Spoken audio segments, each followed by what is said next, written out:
하나님 감사합니다. 본문은 비참한 처지에 있던 나병 환자가 예수님께 나와 고침받는 내용입니다. 이 사람은 예수님을 만나고 건강을 되찾고 그리고 의미 있는 인생, 희망찬 인생을 새롭게 출발했다고 하는 내용을 담고 있는 것입니다.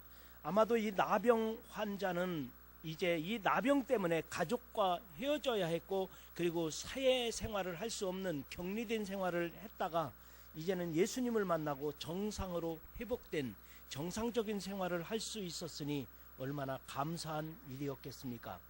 그래서 오늘 본문 말씀을 자세히 보면 이렇게 말합니다. 40절에 한 나병 환자가 예수께 와서 꿇어 엎드려 간구하여 이르되 원하시면, 예수님이 원하시면 저를 깨끗하게 하실 수 있나이다. 아마도 이 사람은 예수님을 만나면 모든 문제가 해결될 수 있다고 하는 확신을 가지고 예수님께 나왔습니다. 그런데 예수님께서는 여기에 대하여 41절에 이렇게 대답합니다.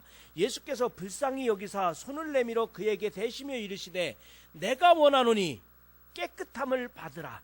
예수님이 원하시는 것이 그것이니 너는 깨끗함을 받으라. 예수님은 긍휼이 많으신 분이시며 자비로우신 분이시기 때문에 누구든지 주님 앞에 나와 간구하는 사람들을 용서하시고 구원하는 모든 것들을 이루어 주시는 분이 우리 주님이심을 믿으시기 바랍니다. 병든 자와 고통받는 사람들이 주님께로 나와 구할 때 주님은 외면하지 않으시는 분이 우리 하나님 아버지이심을 믿으시기를 바랍니다. 그러니까 42절에 곧 나병이 그 사람에게서 떠나가고 깨끗하여 진지라 기적이 일어난 것입니다. 그런데 이상한 일이 있어요. 곧 보내시며 엄히 경고하사 내가 너를 고쳤다고 하는 것을 다른 사람에게 알리지 말아라. 이상하잖아요. 메시아 비밀론, 신학적인 용어로는 메시아 비밀론이라고 하는데요. 메시아임을 말하지 말아라. 그런데 그 메시아임을 말하지 않는다고 퍼져나가지 않을까요? 45절에 보니까 이렇게 말합니다. 그러나 그 사람이 나가서 이 일을 많이 전파하여 널리 퍼지게 하니 그러므로 예수께서 다시는 드러나게 동네에 들어가지 못하시고 오직 바깥 한적한 곳에 계셨으나 사방에서 사람들이 그에게로 나오더라. 사방에서 사람들이 예수님께로 나와서 다 고침을 받고 치유함을 받고 그리고 하나님의 말씀을 듣더라. 이 역사가 우리 반석교회에서 일어나야 될 줄 믿습니다. 우리들은 부족하지만 주님의 은혜 안에서, 그리고 우리들은 연약하지만 우리가 기도하는 것마다 다 이루어지고 이런 역사가 일어나게 되기를, 이렇게 큰 부흥의 역사가 우리 반석교회에서 그리고 넉넉하게 고침받고 승리하는 삶이 여러분의 삶 속에서 날마다 일어나기를 주님의 이름으로 축원합니다. 이런 이야기가 있습니다. 돼지를 바베큐 하려면 시간이 오래 걸립니다. 돼지 바베큐를 만들어 먹으려면 얼마나 불에 오랜 동안 돌리고 돌려서 만드는데 누가 그러더라고요. 간단하게 할 수 있는 방법이 있다고. 돼지 코에다가 전기 플러그를 딱 꼽아 놓으면 오래 걸릴 거 아니라고 간단하게 할 수 있다고 그래요. 근데 이 돼지에 대한 이야기가 참 많은 것을 봤습니다. 그렇게 돼지 바베큐를 하려면 돼지 코에다가 전기 플러그를 꼽으면 되는데, 그런데 이 돼지고기를 먹다가 돼지고기 남으면 뭐가 되죠? 잔돈이 된대요. 그런데 이 돼지고기를 먹고 사람이 헷갈리는 거 보고 뭐라 그래요? 혼돈이 된대요. 근데 어떤 사람은 돼지한테 절하는 사람이 있대요. 절하는 사람은 세뱃돈 내야 된대요. 이 돼지에 대한 이야기도 많은데 이 나병에 대한 이야기도 참 많습니다. 여러분, 옛날부터 이 나병 하면은요, 이 병은 고칠 수 없는 병이라고 했고요. 그런데 이 병은 고대인들에게는 너무도 무서운 병이었어요. 걸리면 죽어요. 죽는 것만 끝나는 게 아니죠. 전염이 되기 때문에 가족과 떨어져야 되는 거예요. 사회적으로 격리되어야 하니까요. 얼마나 무서운 병입니까? 그런데 성경에는 이 나병에 대한 이야기가 많은데 오늘날로는 한센이라는 사람이 그 병원균을 발견했다고 해서 한센병이라고 하지만 옛날에는 점잖하게 한센병 아니면 나병 그러지 않고 뭐라고 그랬죠? 옛날에는 진달래꽃 피면 꼭 나타나는 거 문둥이라고 그랬어요. 그 문둥병이라고 그랬어요. 얼마나 무서운지요. 진달래꽃이 피면은요, 봄이 되면 문둥이가 뭐 빼먹는다고 하죠. 간 빼먹는다고 막 그렇게 사실은 그렇지 않은데 지금 생각해 보면 그렇게 무서운 병도 아니고 충분히 정복할 수 있는 병이었고 그리고 다 치유할 수 있는 병이지만 옛날에는 얼마나 무서웠는지요. 이 나병에 걸리면은 뭐 조금 가려워 가지고 긁었더니 온 몸에 퍼지고요, 손이 문드러 들어가고 눈썹이 빠지고 그러다가 모든 말초신경들이 다 마비되고 나중에는 그것 때문에 죽고 그 죽는 것으로 끝나는 것이 아니라 가족과 떨어져야 되고 사회활동을 할 수 없고. 근데 성경에서는 수없이 많이 이 나병에 대한 이야기들이 성경에 많이 나오는데요, 특히 성경에서는 심판의 징조로서 이 나병을 말하기도 했어요. 어떤 성경 구절이 나오느냐면요, 성경에 보면 심판과 책직으로서 나병이 걸린 사람이 모세의 누이 미리암이 있습니다. 미리암은 모세의 누이였는데도요, 모세를 비방하다가 나병에 걸린 사건이 있었습니다. 그뿐입니까? 엘리사의 종 게하시는 탐욕을 부리다가 나병에 걸린 경우도 있습니다. 우시야 왕은 제사장을 대신해서 월권을 행하다가 나병에 걸린 적이 있습니다. 이렇게 성경에는 나병에 대한 이야기들이 많이 나오는데 나병은 왜 그렇게 많이 나오느냐? 무서운 병이에요. 누구든지 걸리면 안 돼요. 걸렸다가는 가족과 떨어져야 되고 그뿐입니까?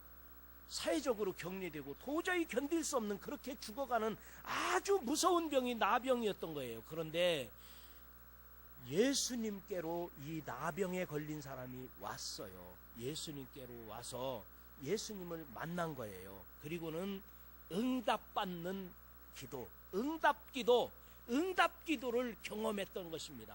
응답받는 기도, 저는 이것을 줄여서 응답기도, 그래서 제목을 응답받는 기도, 더 줄이면 응답기도라고 제목을 붙여봅니다.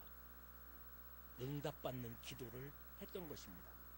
그러면 우리들도 이 세상에서 신앙생활하면서 응답받는 기도의 삶을 살아야 되는데 응답받는 기도의 삶이 무엇인가를 말씀을 드리려고 합니다. 첫 번째로 응답받는 기도는 예수님께로 나와야 합니다.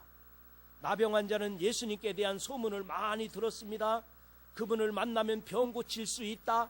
그분은 천국 복음을 전파한다. 예수님을 만나면 무슨 병이라도 고침을 받고 어떤 문제라도 해결받을 수 있다. 이 확신을 가졌던 것입니다. 우리들도 마찬가지입니다. 예수님만이 구원자이며 오늘 내가 반석교회 나와 예배드리며 예수님을 만날 수 있다. 예수님 만나면 모든 문제를 해결받는다. 예수님 만나면 어떤 병이라도 고침받을 수 있다. 이 확신을 가지고 이 자리에 나오신 줄 믿습니다. 여러분이 믿음을 가지고 확신을 가지고 나오셨으니 예수님을 만나시고 모든 문제가 해결되시고 주 안에서 승리하는 여러분 모두가 되기를 주의 이름으로 축원합니다. 응답기도, 응답받는 기도를 하면 그 기도는 듣지 아니하심이 없는 줄 믿습니다. 여러분 기도할 때 확신이 필요합니다. 응답받는 기도, 응답기도의 세 가지 원리가 있습니다. 응답받는 기도의 세 가지 원리. 첫 번째 원리는 기도한 대로 된다. 한번 따라서 해봅시다. 기도한 대로 된다. 우리가 기도하면서 기도한 대로 된다. 내가 지금 기도하는 것은 무엇이든지 그대로 이루어진다. 이 확신이 있어야 됩니다. 그리고 그대로 된다고 하는 상상하면서 이렇게 된다. 내가 기도했으니까 된다. 기도한 대로 된다. 이 확신에 흔들리지 마시기를 바랍니다. 기도의 첫 번째 원리는 기도한 대로 된다. 그렇게 믿고 그렇게 확신하고 그렇게 생각하고 그렇게 되는 것을 믿으시기를 바랍니다. 그리고 말로 선포하시고 그렇게 마음으로 믿고 그렇게 생각하시고 기도한 대로 된다. 이게 기도의 첫 번째 원리입니다. 두 번째 원리는 기도한 것은 쌓인다. 한번 따라서 해봅시다. 기도한 것은 쌓인다. 기도도 분량이 있다는 말입니다. 기도도 분량이 있어요. 하나님께 드린 기도는 없어지지 않고 분량으로 남아 내가 또 기도하고 또 기도하며 의심하지 말고 끝까지 기도하면 기도는 그대로 쌓이고 또 쌓여서 그 기도는 이루어질 수밖에 없어요. 그래서 기도한 것은 쌓인다. 기도한 것은 없어지지 않는다. 내가 하나님께 드린 기도는 공중을 치고 없어지는 것이 아니라 하나님 앞에 쌓이고 하나님의 보좌 앞에 쌓이고 또 쌓인다는 거예요.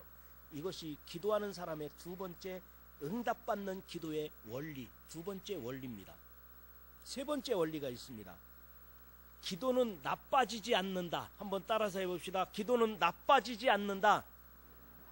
어떤 사람은 그래요. 기도했더니 마귀가 방해했는지 더 나빠졌어요. 기도했더니 더 문제가 꼬였어요. 그럴 수 없어요. 이건 마귀의 유혹이에요. 너 기도해봐도 소용이 없다. 기도하면 더 마귀가 역사한다. 그건 마귀의 속임수예요. 기도 못하게. 기도한 것은 나빠질 수가 없어요. 기도하지 못하게 하는 마귀의 속임수일 뿐이에요. 여러분, 응답기도는 예수님께 나아가서 기도하는 응답받는 기도는 이 세 가지 원리가 적용되어야 합니다. 기도한 대로 된다. 기도한 것은 쌓인다. 기도는 나빠지지 않는다. 이 기도의 원리를 모르니까 어떤 문제를 다 혼자 끙끙 앓다가 그리고 포기하기도 하고 또 귀찮아서 싫어서 주님을 떠나기도 하고 또한 내 멋대로 내 경험으로 내 지식으로 내 돈으로 무엇인가를 해결해 보려고 하다가 실망할 때가 얼마나 많겠습니까? 여러분, 기도는 때가 있습니다. 그 때를 놓치면 안 됩니다. 지금은 은혜 받을 만한 때요. 기도할 때가 오늘 사순절을 보내는 우리들의 모습이라고 생각됩니다. 이 사순절이기도 하고 춥지도 않고 덥지도 않은 이 계절에 우리는 기도 제목을 내놓고 기도해야 됩니다. 내가 기도 제목이 얼마나 많아요. 나라를 위하여, 민족을 위하여, 이웃을 위하여, 가정을 위하여, 나 자신의 미래를 위하여 얼마나 많은 기도해야 될 기도 제목이 많이 있습니까? 기도는 주님을 바라보고 기도는 예수님께로 나와서 기도는 주님께 내 모든 것들을 갈구하는 것이에요.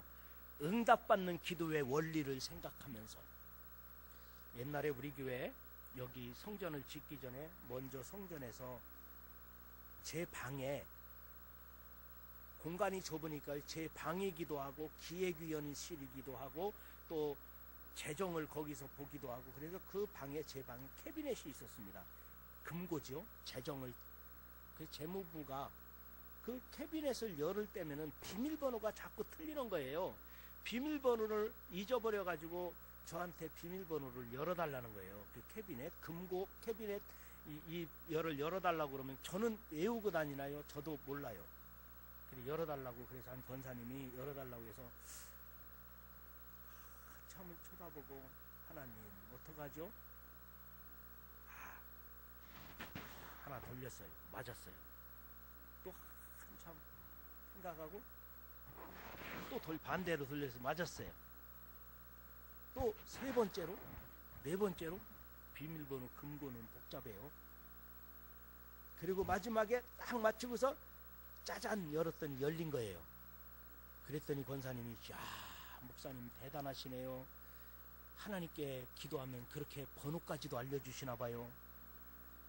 그러더라고요. 알기는 너무 잘 알아요. 하늘을 보고 주님께 구하면 다 알려주시나 보다. 아마 그 권사님이 그러셨나 봐요. 그래서 제가 그랬어요. 아니에요. 저 천장에다 비밀번호 써놨어요. 비밀번호가 잘 안 보여가지고 그래서 쳐다보고 하나 돌리고 쳐다보고 하나 돌리고 제가 그랬거든요. 여러분, 기도는 위를 보는 거예요. 하나님만 바라보는 거예요. 기도하는 사람은 예수님께로 나와야 되는 거예요. 예수님을 만나야 기도가 되는 거죠. 위를 보는 거예요. 주님 바라보는 거예요. 예수님만 바라보시고 여러분 이 사순절을 보내면서 주님께로 나와 주님 바라보고 여러분 응답기도, 응답받는 기도의 삶이 되시기를 주님의 이름으로 축원합니다. 그 다음에 두 번째로 응답받는 기도는 꿇어 엎드려 간구해야 합니다. 꿇어 엎드렸다는 말은 예수님께 경배했다는 말입니다. 우리가 예배 드릴 때도 간절하게 진실된 마음으로 예배 드리듯이 기도하는 마음도 진실되게 간절한 마음으로 주님을 사모하는 마음으로 기도하는 것, 그것이 바로 응답받는 기도의 삶인 줄 믿으시기를 바랍니다. 예배와 기도는 신앙인으로서 간절해야 됩니다. 준비된 마음으로 예배를 드리고 기도하는 것입니다. 예배 드리고 기도하는 사람들은 가져야 할 필수 조건이 있다면 간절하게 기도해야 되는데, 성경에 보면 누가복음 18장 1절에서 8절에 예수님께서 기도하는 사람은 이렇게 기도해라 가르쳐 주셨습니다. 그런데 예수님께서 비유로 가르쳐 주시는데 어떤 비유였느냐면요, 원한이 있는 한 과부가 불의한 재판장에게 간구하는 내용으로 가르쳐 주셨습니다. 이 여인은 미망인으로서 가진 것도 없고 한이 있습니다. 원한이 있습니다. 억울합니다. 그래서 재판장에 가서 내 원한을 풀어주세요. 나는 이런 억울한 일이 있습니다. 그런데 이 재판장은 무슨 재판장이라고요? 불의한 재판장이에요. 재판관이 불의한 사람이기 때문에 뇌물이나 받지 다른 사람, 억울한 사람을 들어주는 사람이 아니에요. 나쁜 재판관이에요. 그런데 이 여인이 너무 억울해서 자꾸 찾아가서 자꾸 원한을 풀어달라고 하니까 어떻게 했다고요? 그 재판장이 아이고 귀찮아서 들어주고 말아야 되겠다. 귀찮아서 들어줬다는 거예요. 그게 기도라고 예수님은 말씀해 주셨어요. 여기서 기도의 원리 두 가지 또 있습니다. 기도는 낙심하지 말아야 합니다. 여러분, 마귀는 우리가 기도하지 못하도록 낙심하게 합니다. 우리가 신앙생활하며 기도해도 소용없어. 내가 기도해봤는데 안 되더라. 낙심하게 하는 거예요. 전도해도 전도 안 돼. 전도하기가 얼마나 힘든데 안 돼. 낙심하게 만든다는 거예요. 여러분, 마귀의 전략은 낙심하게 만들어요. 사람을 낙심하면 안 돼요. 내 기도는 반드시 들으신다. 내가 간절히 주님께 구하는 것은 주님이 응답하신다. 확신을 가져야 되는데 이게 성령이 주시는 마음인데 마귀는 우리에게 낙심하게 만들어요. 그리고 두 번째, 의심하지 말아야 합니다. 의심하게 만들어요. 여러분, 믿음의 반대는 의심입니다. 믿음의 반대가 의심이라면 의심한다는 것은 믿음이 없는 거예요. 야고보서 1장 6절에 의심은 바람에 밀려 요동하는 파도와 같다 말씀하셨습니다. 베드로전서 5장 7절에는 내 염려를 다 주께 맡겨라 말씀하셨습니다. 잠언서 16장 3절에는 내 행사를 여호와께 맡겨라. 여러분, 우리가 기도하면서 조심해야 될 것, 낙심하지 말고 의심하지 말아야 합니다. 내가 주님과 연결되어 있으면, 내가 주님을 붙잡고 있으면, 내가 주님께 간구하고 있다면 내 기도는 반드시 들으신다. 주님은 나와 함께하고 계시다. 이것이 바로 능력 기도요, 능력 있는 기도입니다. 응답받는 기도요, 응답 기도인 것입니다. 우리가 주님 앞에 나와 기도하는 사람은 낙심하지 말고 의심하지 말고 모든 것들이 그대로 이루어진다는 믿음, 확신을 가지시기를 주의 이름으로 축원합니다. 미국과 캐나다를 경계하고 있는 나이아가라 폭포가 있습니다.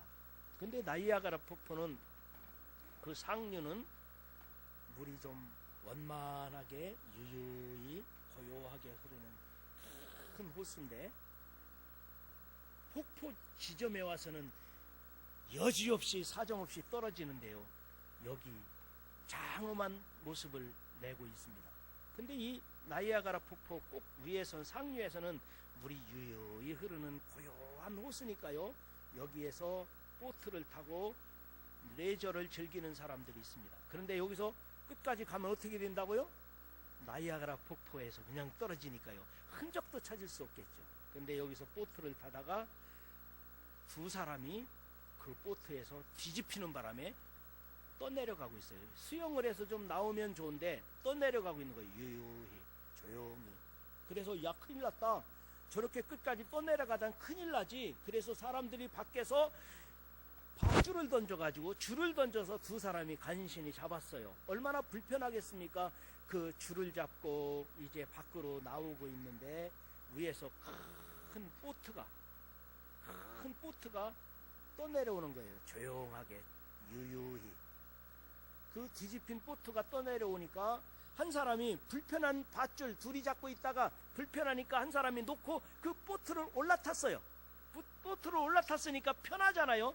큰 보트를 올라탔으니까요. 그런데 여러분 어떻게 되겠습니까? 지금 이 보트는 유유히 흘러가다가 나중에는 나이아가라 폭포에서 여지없이 떨어져서 그 흔적조차 찾을 수가 없게 됐다는 이야기가 있습니다. 생명줄이 밖에 육지와 붙어 있어야 돼요. 우리는 지금 기도한다는 것은 예수님께 내 생명줄이 붙어 있는 거예요. 기도의 줄을 놓으면 안 돼요. 예수님께 내 기도의 줄을 놓으면은 언젠가는 내가 지금 평안한 것 같지만은, 내가 지금은 잠시 안전한 것 같지만은, 여러분 금세 지나가서 이 폭포에 떨어지고 마는, 끝장나고 마는 인생이 될 수도 있다는 거예요. 그러나 조금 불편해도, 밧줄을 잡고 있다면, 조금 불편해도 내가 육지와 연결되어 있다면 아무 문제가 없어요. 지금은 조금 불편한 것 뿐이죠. 여러분, 우리가 꿇어 간절하게 기도한다는 것은 주님을 붙잡은 사람이에요. 생명줄을 붙잡은 거예요. 나는 구원의 줄을 붙잡은 거예요. 문제 해결의 줄을 붙잡은 거예요. 여러분, 주님께 간절한 마음으로 꿇어 경배하며 예배하며 기도하는 여러분들은 어떤 문제가 있더라도 생명줄을 붙잡으시고, 그리고 기도줄을 놓치지 마시고 예수님께 간구하는 가운데 모든 문제가 지혜롭게 해결될 수 있기를 주의 이름으로 축원합니다. 마지막 한 가지 더 말씀드린다면, 세 번째로 응답받는 기도는 예수님께서 원하시는 기도입니다. 나병 환자가 간절히 기도한 내용은 예수님의 마음을 움직였습니다. 오늘 본문 40절에 꿇어 엎드려 간구하여 이르되 원하시면 저를 깨끗하게 하실 수 있나이다. 원하시면 이라고 말합니다. 이에 대하여 예수님께서 이렇게 대답하셨습니다. 41절에 예수께서 불쌍히 여기사 손을 내밀어 그에게 대시며 이르시되 내가 원하노니 깨끗함을 받으라. 예수님께서 원하신다는 것입니다. 그래서 우리는 예수님께 원하시는 것, 그것을 구하는 것입니다. 그의 나라와 그의 의를 구하라. 내 뜻이 아니고 내 마음이 아니고 내 목표가 아니라 주님이 원하시는 것이 무엇입니까? 주님, 우리 가정이 행복하기를 원하십니까? 싸우기를 원하십니까? 아니면 주님, 내가 이 사업을 성공하고 아름답게 이루어가는 것을 원하십니까? 파산하고 망하는 것을 원하십니까? 주님이 원하시는 것을 우리는 구해야 된다는 것입니다.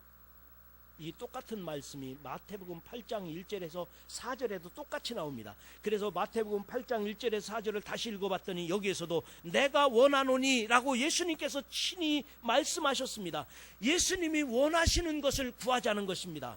여러분, 예수님께서는 당신의 자녀들이 건강하기를 원하시지 아프기를 원하시겠습니까? 여러분, 우리 하나님은 당신의 자녀들이 건강하기를 원하십니다.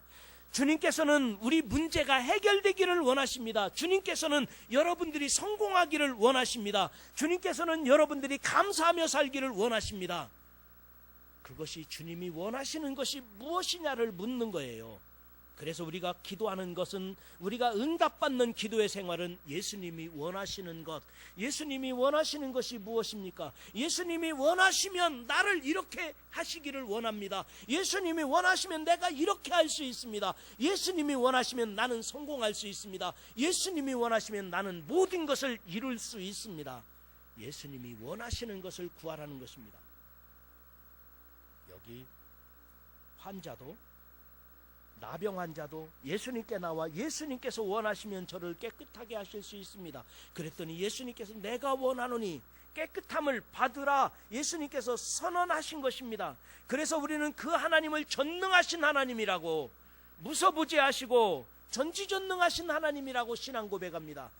천지를 창조하신 하나님, 주님이 원하시면 하지 못할 일이 없으신 하나님, 예수님께서는 말씀하시니 물이 변하여 포도주가 되고 바람이 잔잔하여 바다가 온순해지고, 예수님이 원하시면 되지 않는 일이 없다고 본다면 예수님 무엇을 원하십니까? 나를 통해서 무엇을 원하십니까? 나를 어디에 쓰시기를 원하십니까? 우리를 어떻게 하시기를 원하십니까? 여러분, 이 기도가 이 사순절에 우리가 드려야 할 기도인 줄 믿습니다. 나병 환자는 그것을 알았던 것입니다. 주님이 원하시면 나를 깨끗하게 하실 수 있나이다. 예수님께서도 내가 원하노니 네가 깨끗함을 받으라. 오늘 사순절을 맞이하여 우리의 기도도 주님이 원하시는 것이 무엇입니까? 주님이 나를 통해서 어디에 쓰시기를 원하십니까? 내가 무슨 일을 해야 되겠습니까? 무엇을 원하고 계십니까? 이 기도를 꼭 할 수 있기를 바랍니다. 그래서 여러분이 주님이 원하시는 일을 해나갈 수 있는 사람, 주님이 원하시는 대로 행복하고 건강할 수 있는 우리 반석교회 성도 여러분 모두가 되기를 주님의 이름으로 축원합니다. 예수님께서 원하시면 저를 깨끗하게 하실 수 있습니다. 예수님께서 원하시면 모든 일을 성공적으로 가능하게 하실 수 있습니다. 주님이 원하시는 것이 무엇입니까? 이 사순절을 보내면서 예수님께 나온 여러분, 이 나병 환자와 같이 예수님께서 원하시는 것을 이루시고 모든 문제가 해결되시고 응답받는 기도의 삶이 되시기를 주님의 이름으로 축원합니다.